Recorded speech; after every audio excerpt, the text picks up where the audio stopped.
Alhamdulillah kita diberi kenikmatan ya Allah bisa eh, kembali bertemu lewat daring.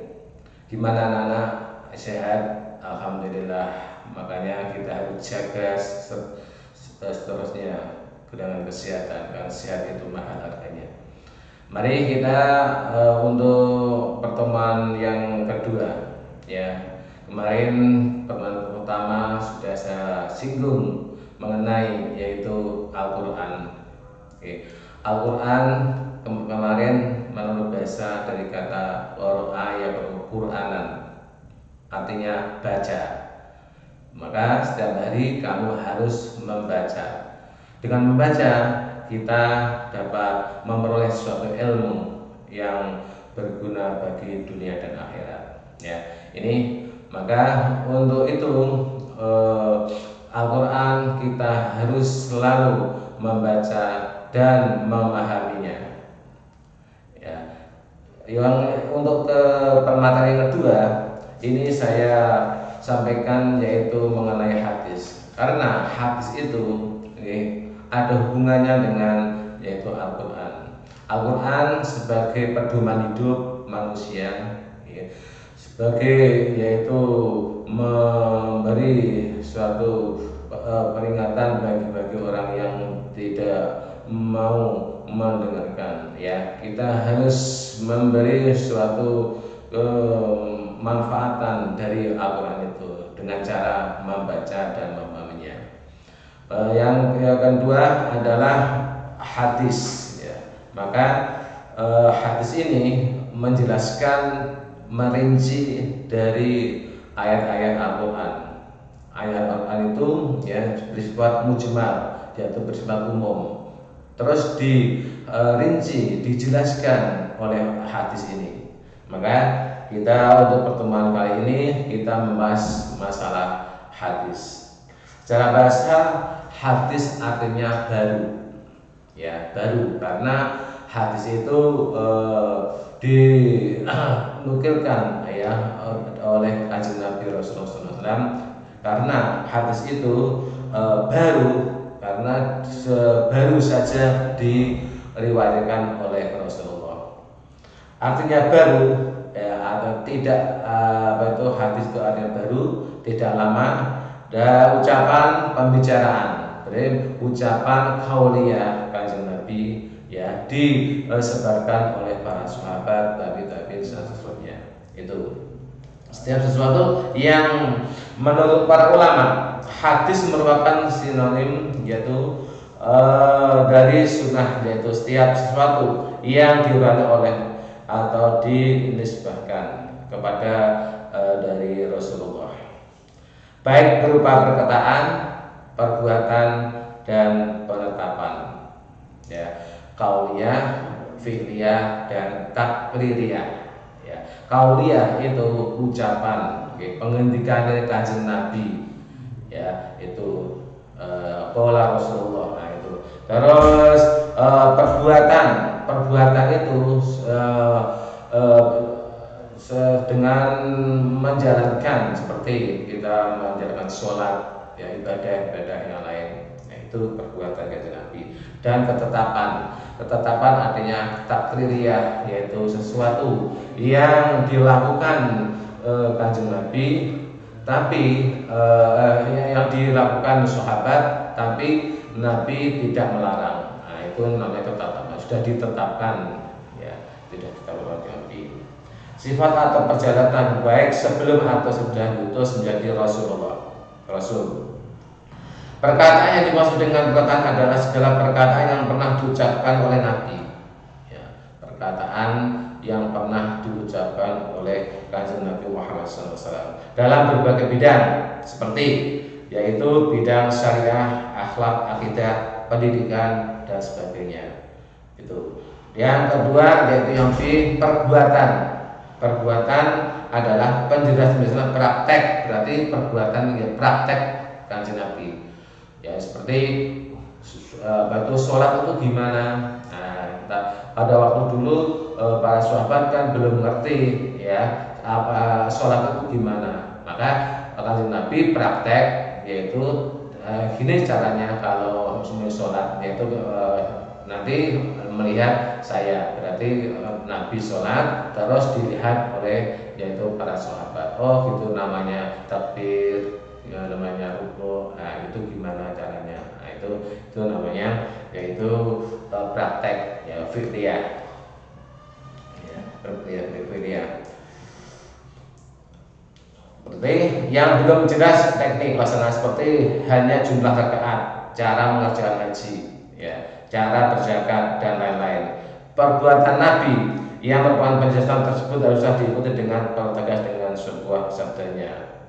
Itu berarti kita mempraktekkan, ya, kita sebagai guru harus mengajari anak didiknya gimana caranya sholat, gimana caranya berwudu yang baik.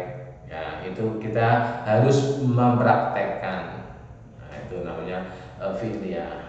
Ya, kalau tidak dipraktekkan, gimana caranya membaca Al-Quran yang baik? Ya, kalau tidak dipraktekkan, kita anak-anak kan tidak tahu, ya. Nah, ini makanya sebagai guru harus bisa memberi penjelasan, memberi pengertian, memberi pengarahan yang begitu luas, ya, bisa dipahami oleh anak-anak, bisa dimengerti. Itulah namanya fiqhiyah, ketetapan Nabi. Terus kalau sudah di ketetapan dikerjakan,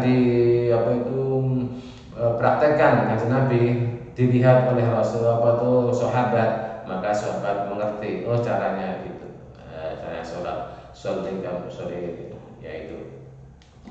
Yang ketiga yaitu yang C, takririyah. Takririyah adalah suatu keadaan beliau yang mendiamkan atau tidak mengadakan sesanggahan dan reaksi terhadap tindakan atau perilaku yang sebelumnya. Berarti contohnya takririyah yaitu sahabat makan yaitu binatang seperti binatang belalang, ya, belalang dan belalang, ya, belalang. Terus sahabat makan, Kanjeng Nabi ngerti, Kanjeng Nabi mendel, ya, tidak menegur. Nah itu sudah diketetapan, berarti binatang itu yaitu halal, ya, ikan dan belalang, ya. Tuh. Kalau darah yaitu hati dan empedu limbah, ya, itu ketetapan. Terus yang D, sifat keadaan dan hikmah keinginan Rasulullah. Sifat dan keadaan hikmah adalah merupakan komponen hadis yang meliputi satu, sifat-sifat Nabi yang digambarkan disukai oleh para sahabatnya dan para ahli sejarah, baik mengenai sifat jasmani ataupun moral akhlaknya. Yang kedua yaitu silsilah Nabi, silsilah atau nasab, silsilah nama-nama dan tahun kelahirannya, dan ditempuh oleh para sejarawan, yaitu sejarawan hikmah keinginan Nabi Muhammad, yaitu melaksanakan suatu hal seperti keinginan beliau untuk berpuasa, yaitu setiap tanggal 9 Muharram. Ketika Rasulullah berpuasa, maka pada hari Asyura mayoritas umat muslimin berpuasa. Nah, berarti yaitu Rasulullah Rasulullah melaksanakan yaitu puasa 9 Muharram. Terus diikuti oleh para sahabatnya, ya, itu namanya fiqhiyah. Terus yang kedua yaitu fungsi hadis terhadap Al-Quran. Ya, kemarin yaitu ada fungsi Al-Quran terhadap hadis, ya, sekarang fungsi hadis terhadap Al-Quran. Yang pertama yaitu mengukuhkan hukum yang sudah ada dalam Al-Quran, ya, dikukuhno. Berarti Al-Quran, ya, seperti yaitu wa'atuz zakah, waqimus shalah, wa'atuz zakah. wa aqimus shalah wa atuz zakat.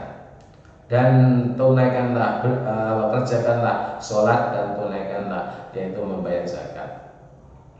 Tapi kalau seandainya sholat, ya tunaikan sholat, berarti itu umum, ya. Terus dikukuhno, dikukuhno hukum yang ada dalam Quran itu. Ya, ini. Terus yang B, mengiringi ayat Al-Quran, yang merinci ayat Al-Quran yang mujmal. Ya. Berarti yaitu kita ayat-ayat mujmal itu ya dirinci, ya dirinci seperti tadi, yaitu aqimus shalah wa zakat. Ya. Sholat itu apa, ya zakat itu apa, dirinci. Terus yang C, menetapkan hukum yang belum terdapat Al-Quran, ya hukum. Terus yang batasi hukuman Al-Quran itu fungsi hadis terhadap Al-Quran. Sekarang yang fungsi Al-Quran, ya fungsi Al-Quran dan hadis dalam Islam. Satu, Al-Quran merupakan kitab suci terakhir yang diturunkan oleh Allah. Al-Quran sebagai penyempurna dari kitab-kitab Allah yang pernah diturunkan sebelum, yaitu Zabur, Taurat, dan Injil. Ya, fungsi hadis, fungsi Al-Quran dan hadis dalam Islam, yaitu Al-Quran merupakan kitab suci terakhir yang diturunkan Allah. Ya, kitab yang terakhir diturunkan Allah. Kitab Al-Quran sebagai penyempurna dari kitab Allah, yaitu sebagai penyempurna dari kitab-kitab yang terdahulu, ya, yang pernah diturunkan, yaitu Zabur, Taurat, dan Injil. Berarti besok itu Taurat, Injil, Zabur, besok itu semuanya harus anut, yaitu Al-Quran. Sebelumnya ditujukan bahannya untuk zaman tertentu, berbeda dengan Al-Quran yang digunakan oleh siapapun sampai akhir zaman sebagai sumber hukum pertama dan utama dalam Islam. 3, hadis merupakan sumber hukum kedua. Berarti ya hadis itu sumber hukum yang kedua setelah Al-Quran. Al-Quran itu sumber hukum yang pertama. Yang kedua adalah yaitu hadis, ya hadis sumber hukum yang kedua setelah Al-Quran. Hadis merupakan rujukan umat Islam dalam memahami syariat. Ya, hadis itu rujukan umat Islam dalam memahami syariat. Ya, syariat seperti yaitu kita beribadah budiah kepada Allah. Ya, semuanya itu dijelaskan, dirinci, dijelaskan dengan hadis ini. Dengan hadis kita dapat mengerti dan dapat memahami Al-Quran dengan benar. Nah, ini. Maka kita sebagai umat Islam, kita harus menganut ya dua. Kalau kita hidup bahagia dunia dan akhirat, kita harus menganut dua, yaitu kitab Al-Quran dan hadis.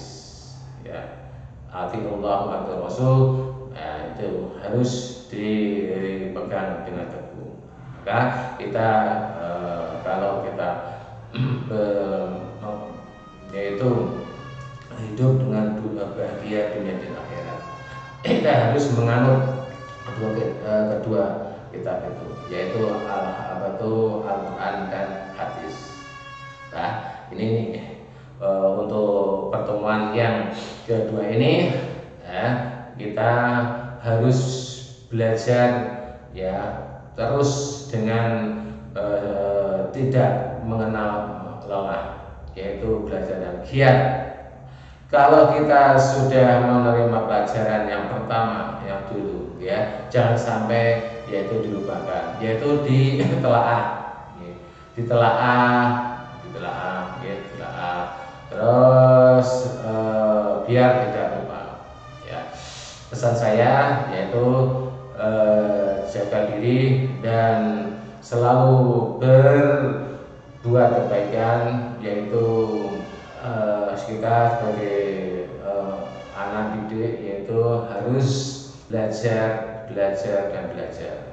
Ya, jangan sampai malas. Maka kalau kita belajar ya kita akan memperoleh suatu ilmu yang bermanfaat. Kalau masalah ilmu, kamu harus memandang atas, yaitu kita kenapa kita tidak eh, anak yang tadi benar-benar ranking pertama terus pandai, kenapa saya tidak? Maka kita harus mengejar, ya mengejar.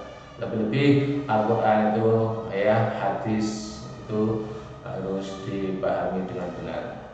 Untuk itu kita cukup sekian, maka besok diteruskan.